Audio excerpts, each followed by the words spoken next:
नमस्कार, स्वागत है आप सभी का आर्य न्यूज पर। मैं आपके साथ निकिता कश्यप। बुलेटिन की शुरुआत करते हैं। हाथरस में हुई भगदड़ की घटना के मामले में हाथरस एसपी निपुण अग्रवाल की प्रतिक्रिया सामने आई, जिसमें कि आपको बताते चले अपने आधिकारिक बयान में अधिकारी ने कहा कि मुख्य आरोपी और कार्यक्रम के आयोजक देव प्रकाश मधुकर और अन्य 2 आरोपियों को गिरफ्तार कर लिया गया है और इससे पहले 4 आरोपियों को पहले ही गिरफ्तार किया जा चुका है। पूछताछ में यह भी पता चला है कि कुछ समय पूर्व कुछ राजनीतिक दलों के द्वारा इन्हें संपर्क किया गया था।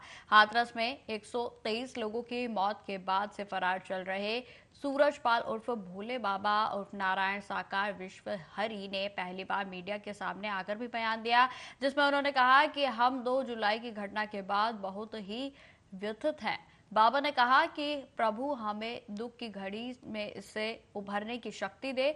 सभी शासन प्रशासन पर भरोसा बनाए रखें। हमें विश्वास है कि जो भी उपद्रवीकारी है उसे बख्शा नहीं जाएगा। साथ ही साथ आपको बताते चले कि हाथरस के भगदड़ मामले पर अधिवक्ता एपी सिंह ने कहा कि हाथरस मामले में एफआईआर नामजद देव प्रकाश मधुकर ने एसआईटी, एसटीएफ और पुलिस के सामने सरेंडर कर दिया है। देव प्रकाश मधुकर को मुख्य आयोजक बताया गया था। नारायण साकार हर की संपूर्ण ब्रह्मांड में सदा सदा के लिए जय जयकार। हम 2 जुलाई की घटना के बाद बहुत ही व्यथित हैं। प्रभु हमें बस संगत को इस दुख की घड़ी से उबरने की शक्ति दें। सभी शासन एवं प्रशासन पर भरोसा बनाए रखें। हमें विश्वास है जो भी उपद्रवकारी हैं वो बख्शे नहीं जाएंगे। हमने अपने वकील डॉक्टर एपी सिंह जी के माध्यम से कमेटी के महापुरुषों से ये प्रार्थना की है कि दिवंगत आत्माओं के परिजनों एवं इलाजरत घायलों के साथ जीवन पर्यंत तन धन से खड़े रहने का आग्रह किया है, जिसको सभी ने माना भी है। सभी इस जिम्मेदारी को निभा भी रहे हैं। सभी महामंत्र का सहारा न छोड़ें। वर्तमान समय में वही माध्यम है। सभी को सद्मति और सद्बुद्धि प्राप्त होने की इच्छा रखते हैं। नारायण साकार हर की संपूर्ण ब्रह्मांड में सदा सदा के लिए जय जयकार। घटना के संदर्भ में दिनांक 2/7/2024 को थाना सिकंदराबाद पर मुख्य आयोजक देव प्रकाश मधुकर व अन्य व्यक्तियों के विरुद्ध भारतीय न्याय संहिता की धारा 105, 110, 126 सब-2, 223, 238 में अभियोग पंजीकृत किया गया था।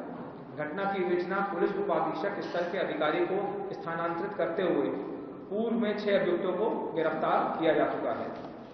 इस घटना के मुख्य आरोपी देव प्रकाश मधुकर की गिरफ्तारी हेतु तमाम प्रयास विफल होने के पश्चात अपर पुलिस महानिदेशक आगरा जोन आगरा द्वारा दिनांक 4/7/2024 को 1 लाख रुपए का इनाम घोषित किया गया था। उक्त अभियुक्त देव प्रकाश मधुकर को हाथरस की जनपदीय एसओजी द्वारा कल दिनांक 5/7/2024 को देर शाम नजफगढ़ दिल्ली से गिरफ्तार कर लिया गया है तथा थाना सिकंदराबाद पुलिस द्वारा आज दिनांक 6/7/2024 को अभियुक्त राम प्रकाश साठे को कैलाश कैलोरा चौराहा से तथा अभियुक्त संजू यादव को गोपालपुर कचौरी सिकंदराबाद से गिरफ्तार कर लिया गया। प्रारंभिक पूछताछ पर अभियुक्त देव प्रकाश मधुकर द्वारा अवगत कराया गया है कि वह जनपद एटा में वर्ष 2010 से मनरेगा में जूनियर इंजीनियर के पद पे संविदा पर कार्यरत है। वह इस संगठन से वर्षों से जुड़ा हुआ है और इस संगठन के कार्यक्रम आयोजित कराना तथा संगठन के लिए फंड इकट्ठा करने का काम करता है। वह दिनांक 2/7/2024 को ग्राम फुलरई में आयोजित सत्संग के कार्यक्रम का मुख्य आयोजक था तथा इस कार्यक्रम की अनुमति इन्होंने ही ली थी। इस प्रकार अभियुक्त देव प्रकाश मधुकर को इस घटना के बारे में दो भूमिकाएं उनकी सामने आ रही हैं। पहली भूमिका मुख्य आयोजक के रूप में और दूसरी भूमिका फंड रेजर के रूप में। खबरों में आगे बढ़ते हैं। तमिलनाडु में बसपा प्रदेश अध्यक्ष के आर्मस्ट्रांग की शुक्रवार की शाम उनके घर के बाहर 6 हमलावरों ने हत्या कर दी थी और पुलिस के अनुसार आर्मस्ट्रांग कल शाम करीब 7 बजे चेन्नई स्थित इलाके में वेणुगोपाल स्ट्रीट पर अपने घर के कुछ पार्टी के कार्यकर्ताओं से बात कर रहे थे। इसी दौरान 2 बाइक से 6 लोग आए और उन पर तेज धारदार हथियार से हमला कर दिया। इसके बाद हमलावर भाग गए। वहां मौजूद पार्टी के कार्यकर्ताओं ने आर्मस्ट्रांग को अस्पताल में भर्ती कराया, लेकिन डॉक्टरों ने उन्हें मृत घोषित कर दिया। मीडिया रिपोर्ट्स के मुताबिक पुलिस आर्मस्ट्रांग की हत्या को पिछले साल गैंगस्टर आकोट सुरेश की हत्या से जोड़कर देख रही है। पुलिस अधिकारियों का कहना है कि बदले की भावना से बसपा नेता की हत्या की आशंका जताई जा रही है। अब तक 8 संदिग्धों को इस मामले में हिरासत में लिया जा चुका है। He was murdered when he had gone towards his residence, which is under construction. So this construction place, some of the accused had come and had murdered him. Subsequent to him, he had some 4 people accompanying him. They were also injured. During this thing, after the incident, as soon as we came to know, immediately he was rushed to the local clinic by his own support team. Later on, police went there, and subsequently a case has also been registered. So based on the initial investigation, which we came to know through the CCTV cameras and generally how we investigate cases regarding cell phones and other direct eyewitness account, we were able to nab 8 accused persons whom we suspect they are strongly involved in commission of this offence. So the team which had arrested them is inquiring them, and as on date, Mr. Armstrong's body, the PM was conducted, and we have made some arrangement for giving him the final resting place. And Shiv Sena नेता संदीप थापर उर्फ गोरा पर शुक्रवार को लुधियाना के civil अस्पताल के पास 3 निहंगों ने बेरहमी से हमला कर दिया। थापर के सिर पर गंभीर चोटें आई, जिन्हें सिविल अस्पताल लुधियाना ले जाया गया और जहां से गंभीर हालात को देखते हुए उनको डीएमसी रेफर कर दिया गया। खुलेआम सड़क पर शिवसेना नेता संदीप थापर पर तलवारों से हमला करने के बाद अब हमलावरों की ओर से वीडियो भी जारी किया गया है, जिसमें कि उन्होंने कहा कि जो भी हमारे खिलाफ बोलेगा हम उसका हाल शिवसेना नेता की तरह ही करेंगे। गुड इवनिंग एंड सत श्री अकाल टू ऑल ऑफ यू। ਅੱਜ ਜਿਹੜਾ ਸਵੇਰੇ 11:40 ਤੇ ਸੰਦੀਪ ਥਾਪਰ ਜਿਹੜਾ ਸ਼ਿਵ ਸੈਨਾ ਦਾ ਲੀਡਰ ਸੀਗਾ, ਉਹਨਾਂ ਦੇ ਨਾਲ ਇਨਸੀਡੈਂਟ ਹੋਇਆ ਸੀਗਾ ਸਿਵਲ ਹਸਪੀਟਲ। ਜਦੋਂ ਸਿਵਲ ਹਸਪੀਟਲ ਤੋਂ ਉੱਥੇ ਆ ਰਿਹਾ ਸੀਗਾ, ਇੱਕ ਫੰਕਸ਼ਨ 'ਚ ਗਿਆ ਸੀਗਾ, ਉਸ ਤੋਂ ਬਾਅਦ ਰਸਤੇ 'ਚ ਇਹਨਾਂ ਨੂੰ ਇਹ 3 ਬੰਦੇ ਮਿਲੇ, ਜਿਹੜਾ ਸਰਬਜੀਤ ਸਿੰਘ ਹੈ, ਹਰਜੋਤ ਸਿੰਘ ਹੈ, ਟੈਲ ਸਿੰਘ ਹੈ, ਤੇ ਇਹਨਾਂ ਨੇ ਸ਼ਾਰਪ ਐਜ ਵੈਪਨ ਤੋਂ ਕਿਰਪਾਨ ਦੇ ਨਾਲ ਸੰਦੀਪ ਥਾਪਰ ਤੇ ਅਟੈਕ ਕੀਤਾ ਔਰ ਅਟੈਕ ਦੇ ਦੌਰਾਨ ਉਹ ਕਾਫੀ ਜ਼ਖਮੀ ਹੋਇਆ। ਉਸ ਤੋਂ ਬਾਅਦ ਉਹਨਾਂ ਨੂੰ ਸਿਵਲ ਹਸਪੀਟਲ ਲੈ ਕੇ ਗਏ, ਬਾਅਦ 'ਚ ਉਹਨਾਂ ਨੂੰ ਡੀਐਮਸੀ 'ਚ ਰੈਫਰ ਕੀਤਾ, ਜਿਹਦਾ ਉੱਥੇ ਇਲਾਜ ਚੱਲ ਰਿਹਾ ਤੇ ਨਾਓ ਉਹ ਸਟੇਬਲ ਹੈਗਾ। ਉਸ ਦੇ ਉੱਤੇ ਪੁਲਿਸ ਨੇ ਕਾਰਵਾਈ ਕਰਦੇ ਹੋਏ ਟੀਮਾਂ ਬਣਾਈਆਂ। एक बहुत ही डीजी साहब के दिशा निर्देशानुसार close coordination with other district Khanna Fatehgarh Sahib, उन्होंने एक ज्वाइंट टीम असी बनाई और इन्हों का पीछा करते हुए तो फाइनली फतेहगढ़ साहब की टीम ने इन्हों उत्थे अरेस्ट किया ते कुछ देर पहला तो हुण तुहाडे सामने इत्थे लेके आए ते अरेस्ट बारे SSP जी है फतेहगढ़ साहब है वो तुहानूं थोड़ा ब्रीफ करनगे जी। अज जी जो लुधियाना की वारदात सी उहदे बारे मानयोग DGP साहब वालों मानयोग CP साहब लुधियाना वालों ਵੱਖ-ਵੱਖ टीमां बनाईयां गईयां सी। एक मैनहंट ऑपरेशन इहदे विच शुरू किया गया, जिहड़े अज दे 2 अक्यूज सी उहनां नूं लभण दे लई। फतेहगढ़ साहब दे विच गुरु ग्रंथ साहब यूनीवर्सिटी दे जिहड़े नाल सड़क जांदी है उहदे नेड़ले इलाके तो साडे कोल इनफॉर्मेशन सी। जॉइंट रेड दे विच लुधियाना पुलिस ਅਤੇ फतेहगढ़ साहब पुलिस वालों ਜਿਹਦੇ ਵਿੱਚ DSP ਸੁਖਨਾਥ ਸਿੰਘ ਤੇ ਸਾਡੇ 2 ਇੰਸਪੈਕਟਰ ਤੇ CI ਇੰਚਾਰਜ ਉਸ ਟੀਮ ਦਾ ਹਿੱਸਾ ਸੀ। ਉਹਨਾਂ ਨੇ ਮੌਕੇ ਤੋਂ ਇਹ ਦੋਨੋਂ ਅਕਿਊਜ਼ ਨੂੰ ਅਰੈਸਟ ਕੀਤਾ ਤੇ ਲੁਧਿਆਣਾ ਪੁਲਿਸ ਨੂੰ ਹੈਂਡਓਵਰ ਕੀਤਾ। केंद्रीय मंत्री चिराग पासवान ने राजद प्रमुख लालू यादव पर बयान पर उन्होंने कहा कि 5 साल में उनके कार्यकर्ता तैयारी नहीं कर पाए थे। परिणाम सबके सामने है, कितनी सीटों पर लड़े और कितनी सीटों पर जीत हासिल की, यह सभी जानते हैं। अपने कार्यकर्ताओं को उलझाने और फंसाकर रखने के लिए ऐसा बयान दे रहे हैं। अभी अगस्त की तारीख दी है, फिर दिसंबर की और फिर अगले 5 साल की तारीख देंगे।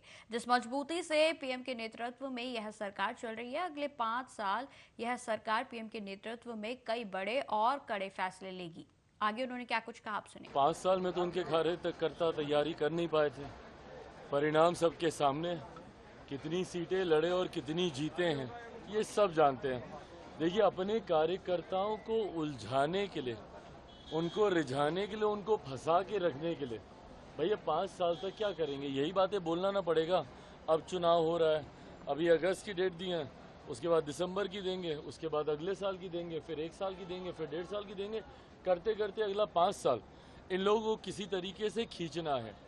हकीकत है, और इस बात को मैं पूरी एनडीए के एक एक घटक दल के बिहाफ पर बोल सकता हूँ। जिस मजबूती से आज केंद्र में हमारे प्रधानमंत्री नरेंद्र मोदी जी के नेतृत्व में ये सरकार चल रही है, अगले 5 साल ये सरकार ना सिर्फ इसी मजबूती से अपना कार्यकाल पूरा करेगी, बल्कि इन 5 सालों में भी कई बड़े और कड़े फैसले प्रधानमंत्री जी के नेतृत्व में देश हित में लिए जाएंगे, जिसका मजबूती से समर्थन एनडीए का हर एक घटक दल करेगा। इस बात में अगर किसी के मन में 1% भी शंका है कि कोई भी एनडीए का घटक दल हमारे प्रधानमंत्री जी के नेतृत्व में कुछ भी आगे पीछे करने की सोच रखता है, तो इस बात को वो अपने मन से निकाल दे। सहज सबने प्रधानमंत्री जी के नेतृत्व को स्वीकार किया है और उन्हीं के नेतृत्व में 5 साल ये सरकार।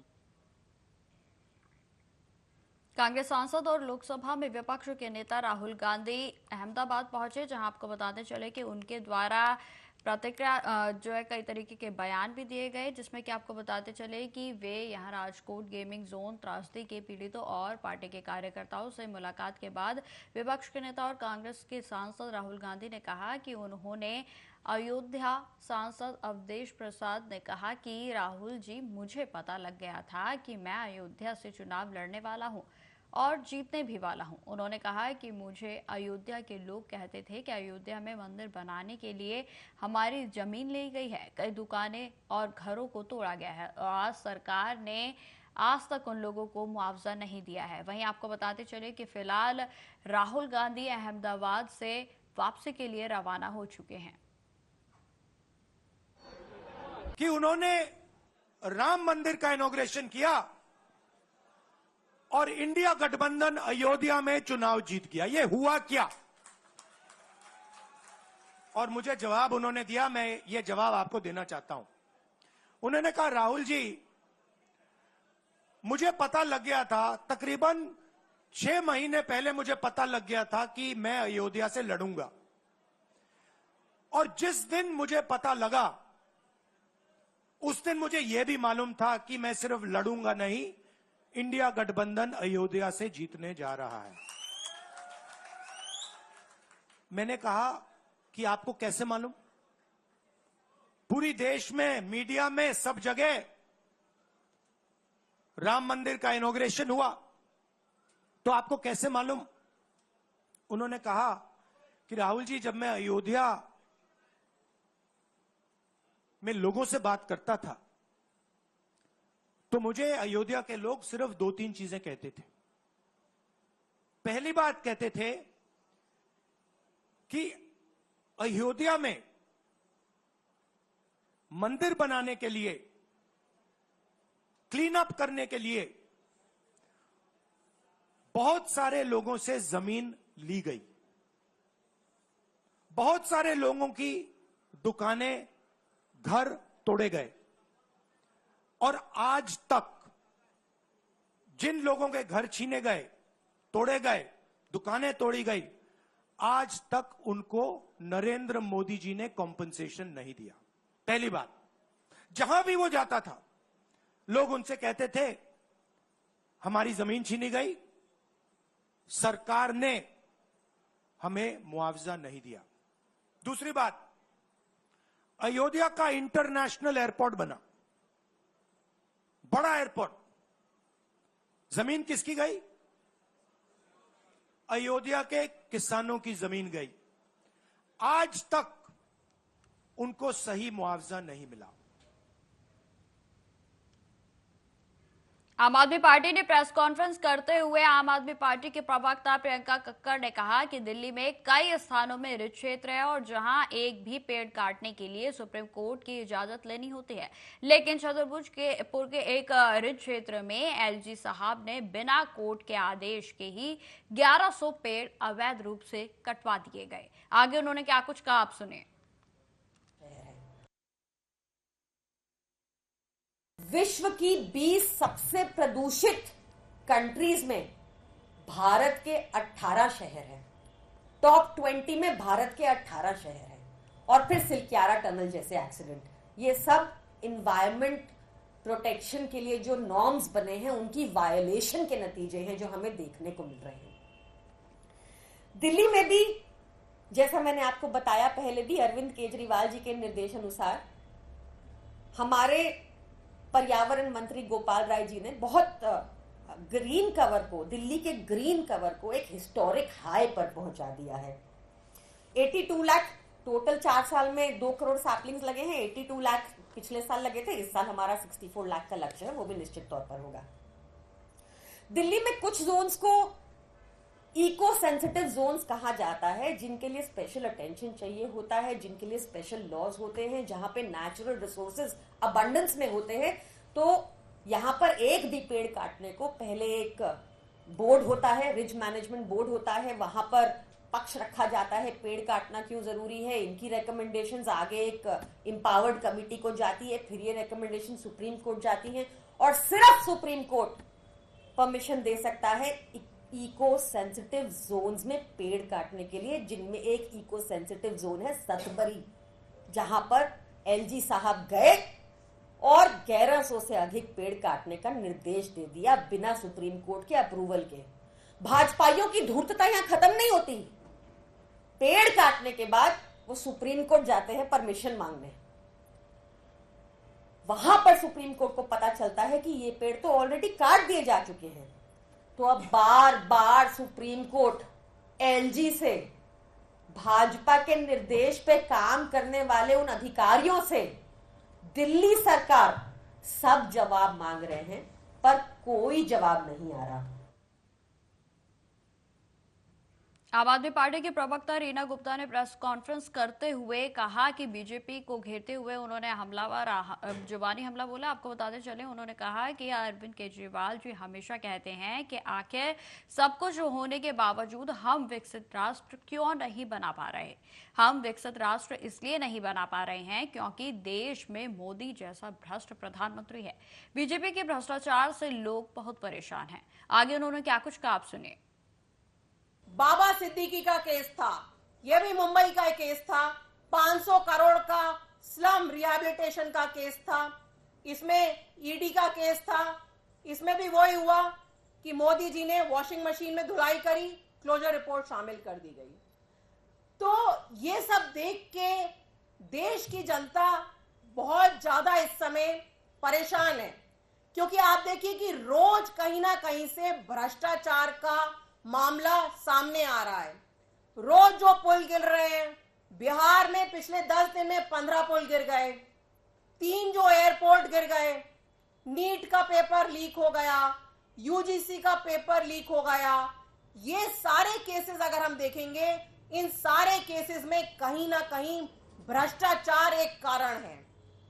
ऐसा कैसे हो सकता है कि हमारे देश में एक जान की कीमत इतनी कम हो सकती है कि रोज पुल गिर रहा है, एयरपोर्ट गिर रहा है, और अगर आप डीप में भी किसी इस केस में जाएंगे तो आप देखेंगे कि ठेका देने में भ्रष्टाचार हुआ है। एक तरफ तो ये कहते रहते हैं कि ना खाऊंगा ना खाने दूंगा, फिर ऐसा कैसे है कि जो एयरपोर्ट गिर रहे हैं, जो पुल गिर रहे हैं, उसके लिए किसी का भी किसी के खिलाफ ना केस रजिस्टर हो रहा है, ना किसी को जेल दी जा रही है।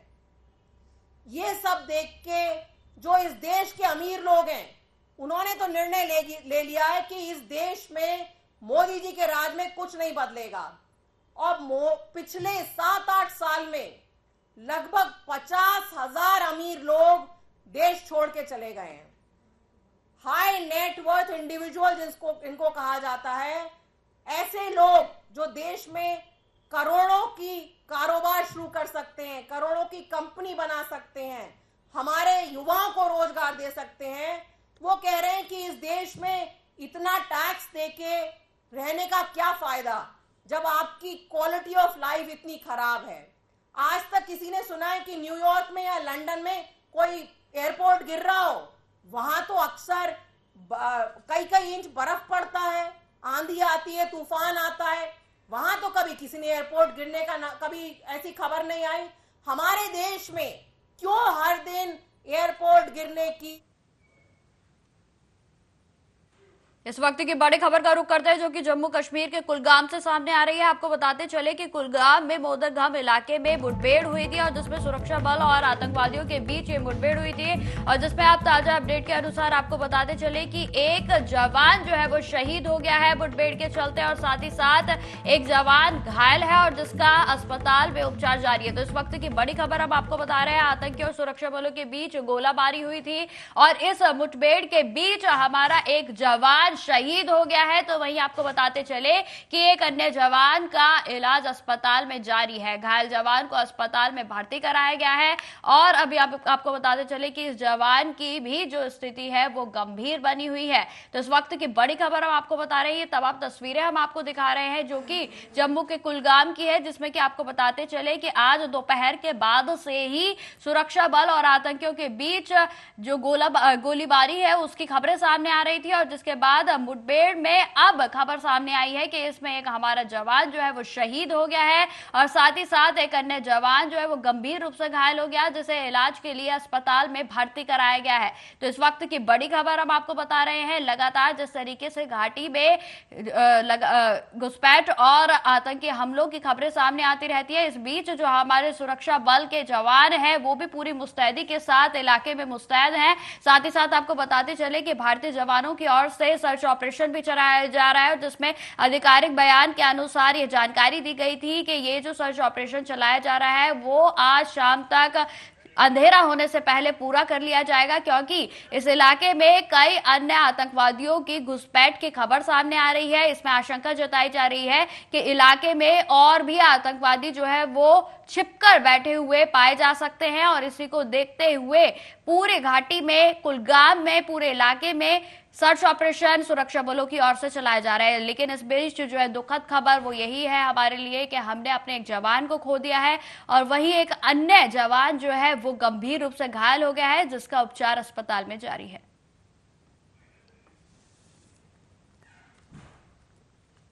तो फिलहाल इस बुलेटिन में इतना ही। देश दुनिया की तमाम खबरों की जानकारी के लिए बने रहे हमारे साथ। नमस्कार।